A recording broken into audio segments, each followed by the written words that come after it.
എൻ്റെ ഒരു എക്സ്പീരിയൻസ് എന്ന് പറഞ്ഞാൽ സെൻസോറിയ ചൈൽഡ് ഡെവലപ്മെന്റ് സെന്റർ നടത്തുക. അപ്പം എൻ്റെ ഒരു എക്സ്പീരിയൻസിൽ നമ്മളെ കാണാൻ വരുന്ന ഇപ്പം കഴിഞ്ഞ 2 ദിവസം മുമ്പേ ഒരു ഗ്രാൻഡ് ഫാദർ ഒരു മകനെ കൊണ്ട് വന്നു. അപ്പം അദ്ദേഹത്തോട് ഞാൻ സംസാരിച്ചുകൊണ്ടിരിക്കുമ്പോൾ അദ്ദേഹം കുഞ്ഞിങ്ങനെ ഫോൺ എന്ന് പറഞ്ഞ് ചോദിക്കുക.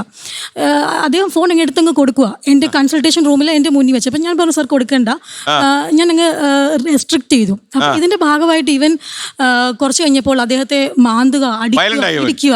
അപ്പം ഞാൻ ചോദിച്ചു, ഇവിടെയും കവളത്തും നെക്കിലും ഒക്കെ ഒരു ബ്ലീഡിങ് ഉണ്ട്. അപ്പം ഞാൻ ചോദിച്ചു ഇത് എന്ത് പറ്റി സാറിന് ചോദിച്ചപ്പം അദ്ദേഹം പറഞ്ഞത് റിസപ്ഷനിൽ വെയിറ്റിംഗ് ഏരിയയിൽ കുഞ്ഞിന് ഫോൺ കൊടുക്കാതിരുന്നതിന് കുഞ്ഞ് ശരിക്കും ഒന്ന് ഉപദ്രവിച്ച് പെരുമാറിയതാ അദ്ദേഹത്തിന്റെ അതെ കിട്ടുന്നുണ്ട്. അവര് ഇതിലെ ഏറ്റവും വലിയ കാര്യം എന്ന് വെച്ചാൽ പുള്ളി ഒരു റിട്ടയർഡ് പോലീസ് ഉദ്യോഗസ്ഥനാണ്.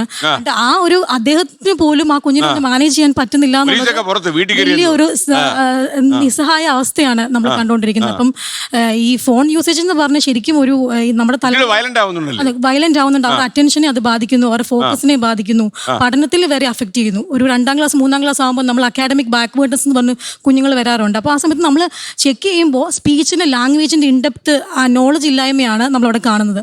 അപ്പം എൻ്റെ ഒരു അഭിപ്രായത്തിൽ ഫോൺ യൂസേജ് മാക്സിമം കുറയ്ക്കുക. പ്രത്യേകിച്ചും മാം പറഞ്ഞ പോലെ 0 to 3 years ഉള്ള കുഞ്ഞുങ്ങൾക്ക് ഫോണേ കൊടുക്കാനേ പാടില്ല. ഇല്ല, 3 to 5 years ഉള്ള കുഞ്ഞുങ്ങൾക്ക് ഒരു ½ an hour കൊടുക്കുന്നതിന് കുഴപ്പമില്ല, ബട്ട് വിത്ത് അഡൽട്ട് സൂപ്പർവിഷനോട് കൂടി. സൈബർ വിദഗ്ധനാണല്ലോ, അങ്ങയുടെ അഭിപ്രായം എങ്ങനെയാ? കാര്യം എനിക്ക് തോന്നുന്നു ഈ കുട്ടികൾ ഇപ്പം ശരിക്കും നമ്മുടെ 4.5 കോടി മൊബൈൽ കേരളത്തിലുണ്ടെന്നാണ് പറയുന്നത്. പല വീടുകളിൽ ഒന്നിലധികം മൊബൈൽ വാങ്ങിച്ചു കൊടുത്തിട്ടുണ്ട്.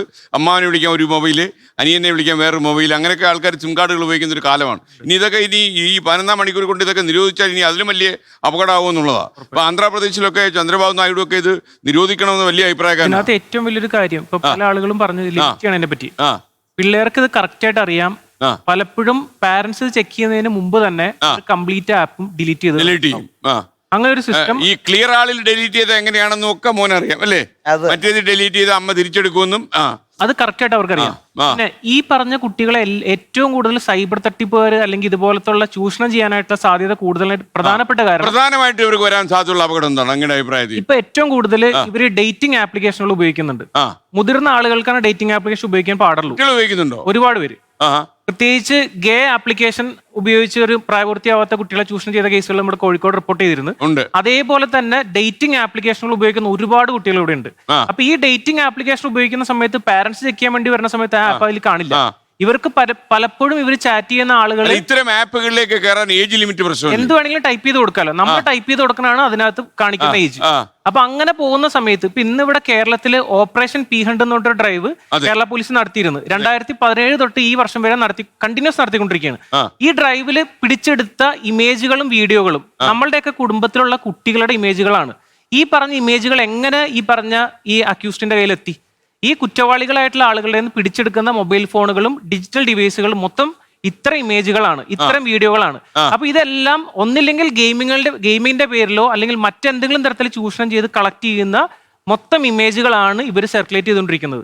അപ്പോ ഒരു സുപ്രഭാതത്തിൽ രാത്രി കിടന്നുറങ്ങുന്ന സമയത്ത് പോലീസ് വന്ന് പിടിച്ചോണ്ട് പോണേണ്. അപ്പൊ അവര് ഞാൻ പറഞ്ഞ ഒരു തെറ്റും ചെയ്തിട്ടില്ല എന്ന് പറയുമ്പോ ഇത്തരം ഇമേജുകൾ വളരെ വ്യാപകമായിട്ട് പ്രചരിപ്പിച്ചുകൊണ്ടിരിക്കുകയാണ്. ലോകത്തെവിടെയായാലും ഏത് സമയത്തും 24 വാർത്തകളും ഓഗ്മെന്റഡ് റിയാലിറ്റി പാക്കേജുകളും എക്സ്പ്ലെയിനറുകളും വിശദമായി കാണാൻ ഞങ്ങളുടെ യൂട്യൂബ് ചാനൽ നിങ്ങൾക്ക് സബ്സ്ക്രൈബ് ചെയ്യാം.